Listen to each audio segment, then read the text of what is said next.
La COP21, c'est la dernière ligne droite. Un avant-dernier texte, avant l'accord final, est présenté cet après-midi aux 195 pays pour lutter contre le réchauffement climatique. On va s'intéresser tout particulièrement à la Chine, deuxième puissance économique, premier pollueur de la planète.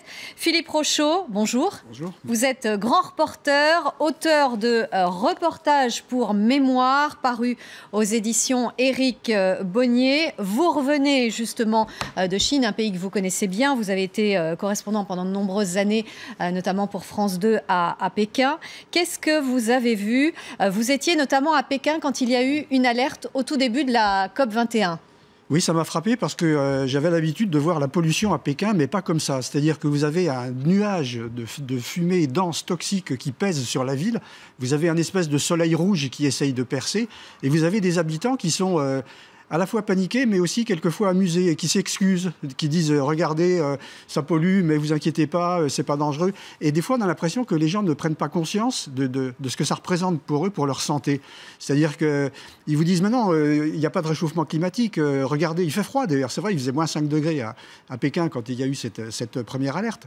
Donc, à la fois, ils sont intéressés, concernés, il y a quand même un mouvement de protestation qu'on voit pourtant, sur les réseaux sociaux. Ça semble concret, cet épais brouillard que l'on voit à chaque fois sur ces images. Oui, c'est tout à fait concret et les gens aussi ont du mal à respirer, mais bon, c'est peut-être aussi l'esprit chinois qui veut que voilà, c'est quelque chose qui va passer, le gouvernement s'en occupe. Bon, alors à la fois, il y a ce côté, disons, de contestation de cette situation, et puis d'un autre côté, une certaine confiance dans ce que peuvent faire les autorités. Parce que vous y étiez donc le 30 novembre quand il y a eu cette alerte orange, le jour de l'ouverture officielle de la COP21 à Paris. Il y a eu ensuite quelques jours, pour la première fois cette semaine d'ailleurs, une alerte rouge, donc l'alerte maximale. Et là, le gouvernement prend vraiment des mesures drastiques.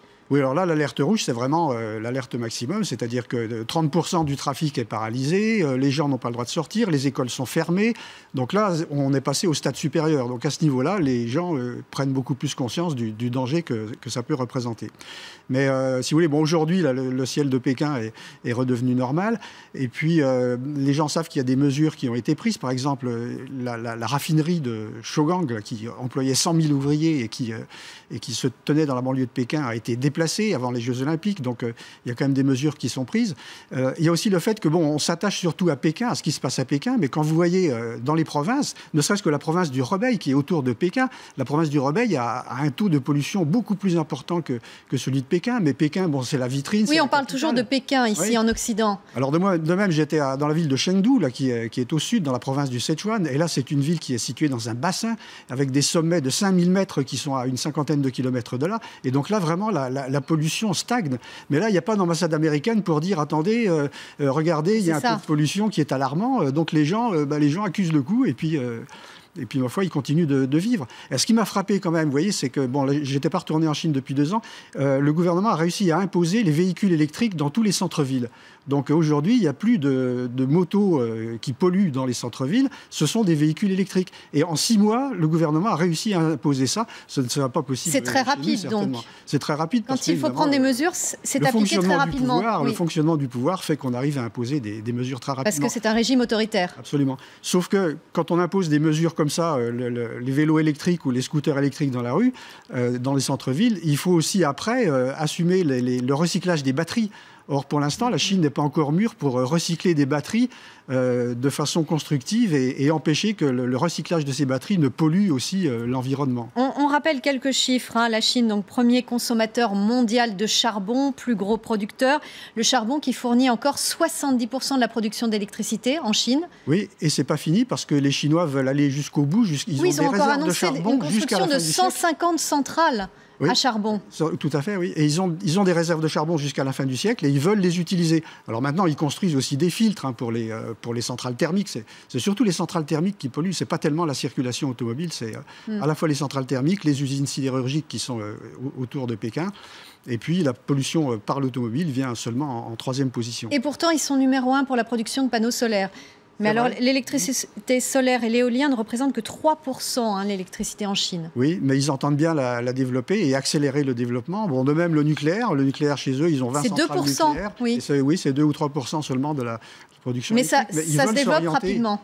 Ils veulent s'orienter vers le nucléaire. Ils veulent développer notamment quelque chose comme 110 centrales d'ici 2030. Et donc, Ils croient au nucléaire, les Chinois croient au nucléaire. Après avoir mis un temps d'arrêt à la construction du nucléaire, après la catastrophe de Fukushima, ils ont relancé aujourd'hui le nucléaire.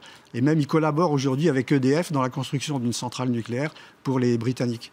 La Chine a besoin aujourd'hui d'être aidée financièrement, technologiquement pour faire sa transformation énergétique ?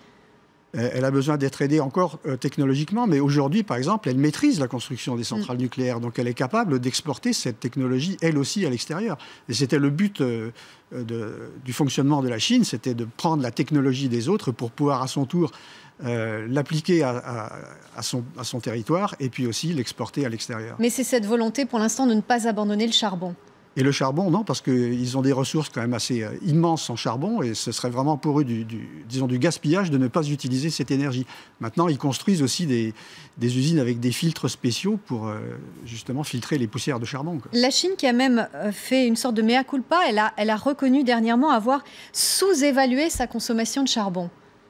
Oui, parce que la Chine a de plus en plus besoin d'énergie pour faire fonctionner ses usines. Alors la Chine nous accuse aussi d'être les pollueurs, parce que comme nous avons transféré nos usines vers la Chine, notre production vers la Chine, elle nous dit, voilà, nous travaillons pour vous, nous travaillons pour l'Occident, donc c'est à cause de vous que nous polluons. Et oui. Alors, une autre source d'énergie dont on n'a pas parlé, c'est l'hydraulique. Le barrage des Trois Gorges, qui était un petit peu le Paris de la Chine, le premier barrage du monde. Donc aujourd'hui, c'est le barrage qui alimente toutes les usines autour de Shanghai. Donc ça aussi, c'est un élément que les Chinois veulent développer, l'hydroélectricité. Maintenant, le barrage des Trois Gorges aussi a été mis à l'épreuve du tremblement de terre du Sichuan en 2008. Le barrage des Trois Gorges pollue aussi parce qu'il y a des eaux stagnantes. Il a provoqué aussi l'exode de 2 millions de personnes. On en a beaucoup parlé, oui. Il fallait inonder cette région. Donc vous voyez, ce n'est pas non plus la solution idéale pour ce pays, quoi. Et on rappelle, l'objectif de la Chine, c'est atteindre le pic des émissions de CO2 en 2030. Mais ça pourrait même être atteint avant, certains analystes le disent, puisque en fait, la croissance économique chinoise se ralentit. Oui, absolument. Et vous avez ramené donc de tous vos voyages, Philippe Rochaud, on le rappelle. C'est intéressant d'ailleurs, on voit des photos de la Chine avant et donc après, puisque vous en revenez aussi aujourd'hui. Ça s'appelle donc Reportage pour mémoire. C'est paru, ça vient de paraître aux éditions Éric Bonnier. Philippe Rochaud, donc grand reporter et longtemps correspondant, notamment à Pékin, entre autres. Merci pour ce témoignage. Le 14-17 continue. On a parlé là de Pékin. Eh bien, on va terminer par la minute du 2 degrés de Karine Fauvé. Après Pékin, on va s'intéresser à Paris. Quel visage aurait notre capitale, Paris en 2050 ? Regardez.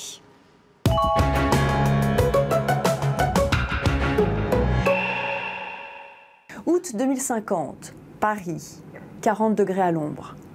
Tandis que le mercure est dans le rouge, Paris verdit.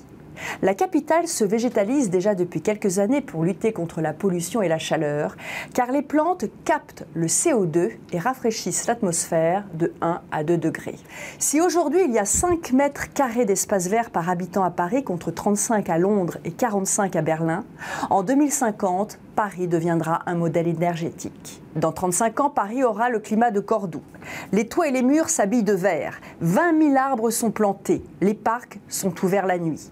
Sur votre balcon, votre potager individuel, fraises, haricots, pommes et poires. Sur le toit, le verger collectif. Le Parisien est un citadin agricole écologique. Vous consommez ce que vous cultivez sur place. Les frais de transport sont quasi nuls.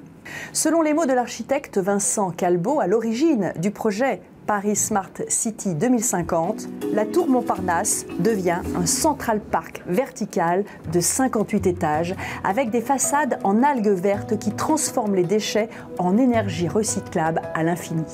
Le quartier Masséna, dans le 13e arrondissement, affiche des tours maraîchères au balcon potager. Quant à la porte des Lilas, on assiste à la naissance d'une ruche de logements alvéolaires énergétiquement solidaire. Au total, 8 tours dispatchées dans la capitale. Paris devient une ville nourricière, post-carbone, post-fossile. Ce projet répond à un appel d'offres de la ville de Paris, faisant de la ville lumière une cité verte.